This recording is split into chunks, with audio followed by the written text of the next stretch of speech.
एक समय की बात है। एक छोटे से गांव में दो भाई रहते थे, राम और श्याम। दोनों भाई बहुत ही घमंडी थे।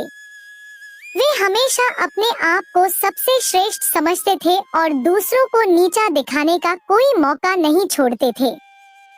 राम और श्याम के पास बहुत सारी जमीन थी, जिस पर वे खेती किया करते थे। वे अपने अच्छे फसलों पर गर्व करते थे और गांव के अन्य किसानों को तुच्छ समझते थे। एक दिन गांव में एक बूढ़े साधु का आगमन हुआ। साधु ने गांव के लोगों को आशीर्वाद दिया और उनसे कहा कि घमंड सबसे बड़ा दुश्मन है। राम और श्याम ने साधु की बातों को मजाक में उड़ा दिया।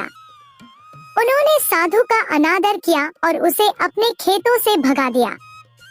साधु ने मुस्कुराते हुए कहा, घमंड का परिणाम हमेशा बुरा होता है।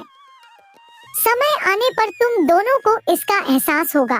कुछ ही दिनों बाद गांव में भयंकर बाढ़ आ गई। राम और श्याम की सारी फसलें बर्बाद हो गईं।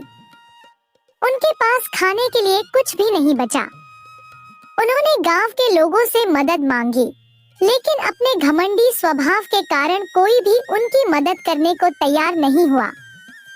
भूखे प्यासे राम और श्याम को तब साधु की बातों का एहसास हुआ। उन्होंने अपने घमंड के कारण कितनी बड़ी गलती की थी, यह समझ में आ गया। उन्होंने साधु को ढूंढा और उनसे माफी मांगी। साधु ने उनकी माफी स्वीकार की और उन्हें सच्ची विनम्रता का महत्व समझाया।